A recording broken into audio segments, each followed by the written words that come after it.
Hi, Pop Tarts, back for the Quarantine Read Aloud series, chapter book edition. Today we will be reading chapter 12 of L. Frank Baum's The Wizard of Oz. Chapter 12 is entitled The Search for the Wicked Witch. Chapter 12. The soldier with the green whiskers led them through the streets of the Emerald City until they reached the room where the guardian of the gates lived. This officer unlocked their spectacles to put them back in his great box, and then he politely opened the gate for our friends. "Which road leads to the Wicked Witch of the West?" asked Dorothy. "There is no road," answered the guardian of the gates. "No one ever wishes to go that way." "How then are we to find her?" inquired the girl.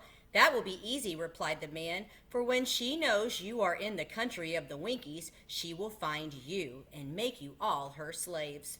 "Perhaps not," said the Scarecrow, "for we mean to destroy her." "Oh, that is different," said the guardian of the gates. "No one has ever destroyed her before, so I naturally thought she would make slaves of you, as she has of the rest. But take care, she is wicked and fierce, and may not allow you to destroy her. Keep to the west where the sun sets, and you cannot fail to find her."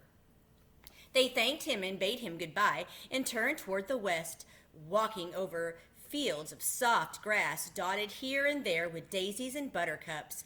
Dorothy still wore the pretty silk dress she had put on in the palace, but now, to her surprise, she found it was no longer green, but pure white. The ribbon around Toto's neck had also lost its green color and was as white as Dorothy's dress.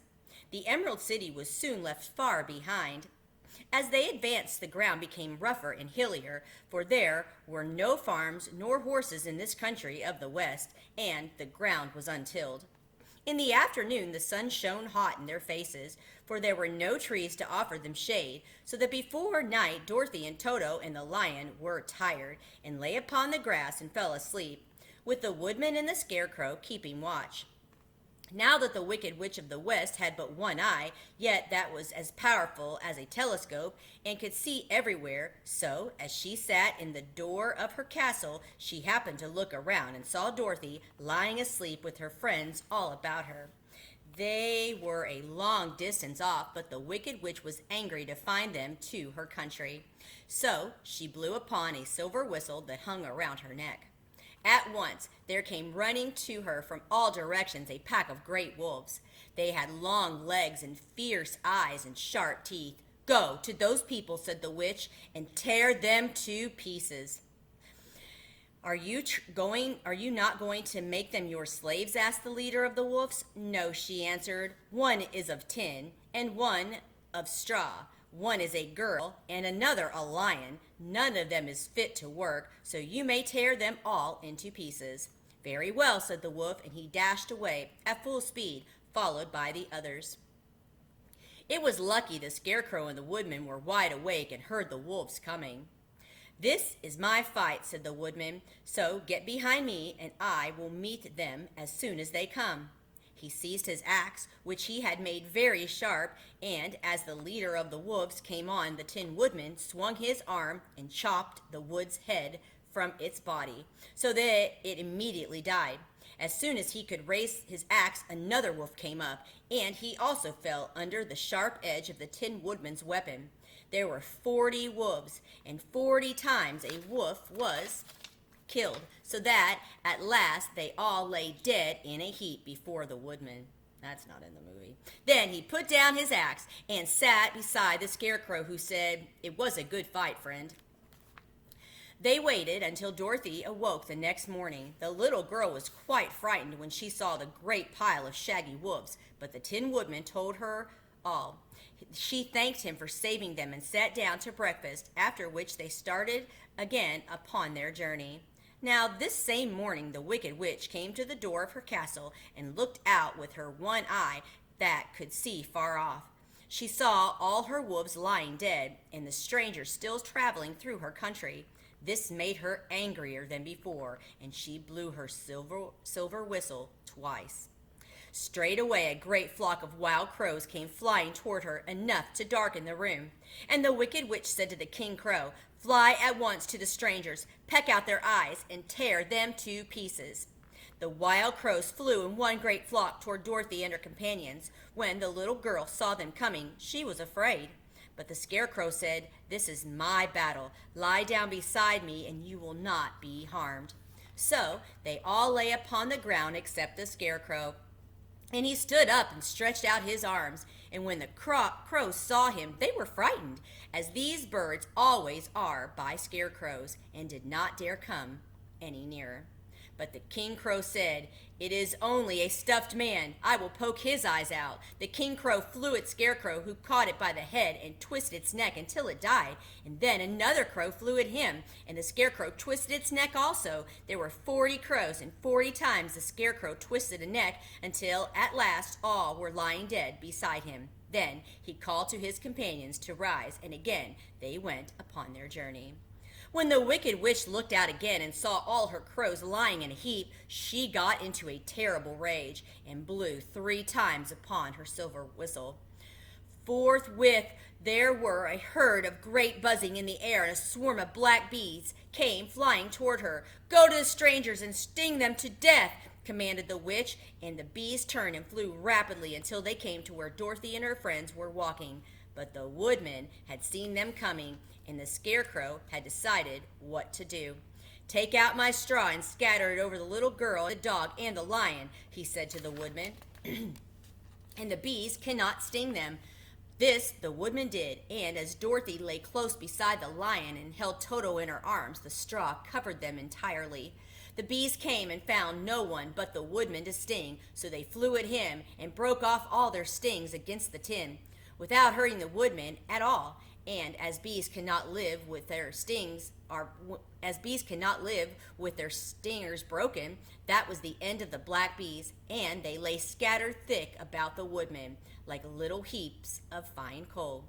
Then Dorothy and the lion got up, and the girl helped the Tin Woodman put the straw back into the Scarecrow again, until he was as good as ever. So they started upon their journey once more. The Wicked Witch was so angry when she saw her black bees in little heaps like fine coal that she stamped her foot and tore her hair and gnashed her teeth. And then she called a dozen of her slaves, who were the Winkies, and gave them sharp spears, telling them to go to the strangers and destroy them. The Winkies were not a brave people, but they had to do as they were told. So they marched away until they came near Dorothy.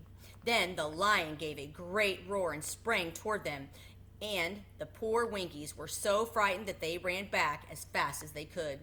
When they returned to the castle, the Wicked Witch beat them well with a strap and sent them back to their work, after which she sat down to think what she should do next.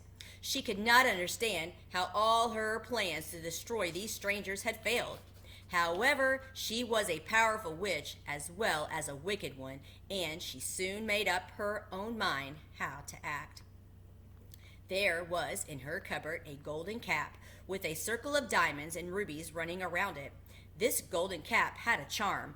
Whoever owned it could call 3 times upon the winged monkeys, who would obey any order they were given, but no person could command these strange creatures more than 3 times. Twice already the Wicked Witch had used the charms of the cap. Once was when she made the Winkies her slaves and set herself to rule over their country.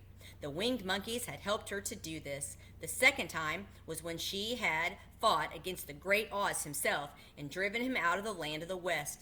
The winged monkeys had also helped her in doing this. Only once more could she use this golden cap, for which reason she did not like to do so until all her other powers were exhausted. But now that her fierce wolves and her wild crows and her stinging bees were gone, and her slaves had been scared away by the cowardly lion, she saw there was only one way left to destroy Dorothy and her friends. So the Wicked Witch took the golden cap from her cupboard and placed it upon her head. Then she stood upon her left foot and spoke slowly.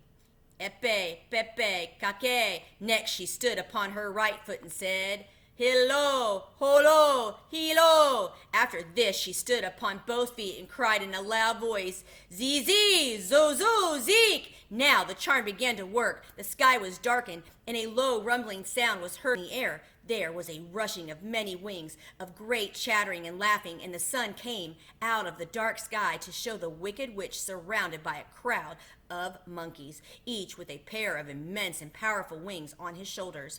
One, much bigger than the others, seemed to be their leader. He flew close to the witch and said, "You have called us for the third and last time. What do you command?" "Go to the strangers who are within my land and destroy them all except the lion," said the wicked witch. "Bring that beast to me, for I have a mind to harness him like a horse and make him work." "Your command shall be obeyed," said the leader. Then, with a great deal of chattering and noise, the winged monkeys flew away to the place where Dorothy and her friends were walking. Some of the monkeys seized the Tin Woodman and carried him through the air until they were over a country thickly covered with sharp rocks. Here they dropped the poor woodman, who fell a great distance to the rocks, where he lay so battered and dented that he could neither move nor groan. Others of the monkeys caught the Scarecrow and with their long fingers pulled all the straw out of his clothes and head. They made him his hat and boots and clothes into a small bundle and threw it into the top branches of a tall tree. The remaining monkeys threw pieces of stout rope around the lion and wound many coils about his body and heads and legs until he was unable to bite or scratch or struggle in any way. Then they lifted him up and flew away with him to the witch's castle, where he was placed in a small yard with a high iron fence around it so that he could not escape. But Dorothy they did not harm at all. She stood with Toto in her arms, watching the sad fate of her comrades and thinking it would soon be her turn. The leader of the winged monkeys flew up to her, his long, hairy arms stretched out and his ugly face grinning terribly. But he saw the mark of the good witch's kiss upon her forehead and stopped short, motioning the others not to touch her. "We dare not harm this little girl," he said to them, "for she is protected by the power of good, and that is greater than the power of evil. All we can do is to carry her to the castle of the wicked witch and leave her there." So carefully and gently they lifted Dorothy in their arms and carried her swiftly through the air until they came to the castle, where they set her down upon the front doorstep. Then the leader said to the witch, "We have obeyed you as far as we are able to. The Tin Woodman and the Scarecrow are destroyed, and the lion is tied up in your yard. The little girl we dare not harm, nor the dog she carries in her arms. Your power over our band is now ended, and you will never see us again." Then all the winged monkeys, with much laughing and chattering and noise, flew into the air and were soon out of sight. The wicked witch was both surprised and worried when she saw the mark on Dorothy's forehead, for she knew well that neither the winged monkeys nor she herself dare hurt the girl in any way. She looked down at Dorothy's feet, and seeing the silver shoes, began to tremble with fear, for she knew what a powerful charm belonged to them. At first the witch was tempted to run away with Dorothy, but she happened to look into the child's eyes and saw how simple the soul behind them was, and that the little girl did not know of the wonderful power the silver shoes gave her. So the wicked witch laughed to herself and thought, "I can still make her my slave, for she does not know how to use her power." Then she said to Dorothy harshly and severely, "Come with me and see that you mind everything I tell you. If you do not, I will make an end of you, as I did of the Tin Woodman and the Scarecrow." Dorothy followed her through many of the beautiful rooms in her castle until they came to the kitchen, where the witch bade her clean the pots and kettles and sweep the floor and keep the fire fed with wood. Dorothy went to work meekly, with her mind made up to work as hard as she could, for she was glad the wicked witch had decided not to kill her. With Dorothy hard at work, the witch thought she would go into the courtyard and harness the cowardly lion like a horse. It would amuse her, she was sure, to make him draw her chariot whenever she wished to go to drive. But as she opened the gate, the lion gave a loud roar and bounded at her so fiercely that the witch was afraid and ran out and shut the gate again. "If I cannot harness you," said the witch to the lion, speaking through the bars of the gate, "I can starve you. You shall have nothing to eat until you do as I wish." So after that she took no food to the imprisoned lion, but every day she came to the gate at noon and asked, "Are you ready to be harnessed like a horse?" And the lion would answer, "No, if you come in this yard, I will bite you." The reason the lion did not have to do as the witch wished was that every night while the woman was asleep, Dorothy carried him food from the cupboard. As he had eaten, he would lie down on the bed of straw, and Dorothy would lie beside him and put her head on his soft, shaggy mane, while they talked of their troubles and tried to plan some way to escape. But they could find no way to get out of the castle, for it was constantly guarded by the yellow Winkies, who were the slaves of the Wicked Witch and too afraid of her not to do as she told them. The girl had to work hard during the day, and often the witch threatened to beat her with the same old umbrella she always carried in her hand. But, in truth, she did not dare strike Dorothy because of the mark upon her forehead. The child did not know this and was full of fear for herself and Toto. Once the witch struck Toto with a blow with her umbrella, and the brave little dog flew at her and bit her in the leg in return. The witch did not bleed where she was bitten, for she was so wicked that the blood in her had dried up many, many years before. Dorothy's life became very sad as she grew to understand that it would be harder than ever to get back to Kansas and Aunt Em again.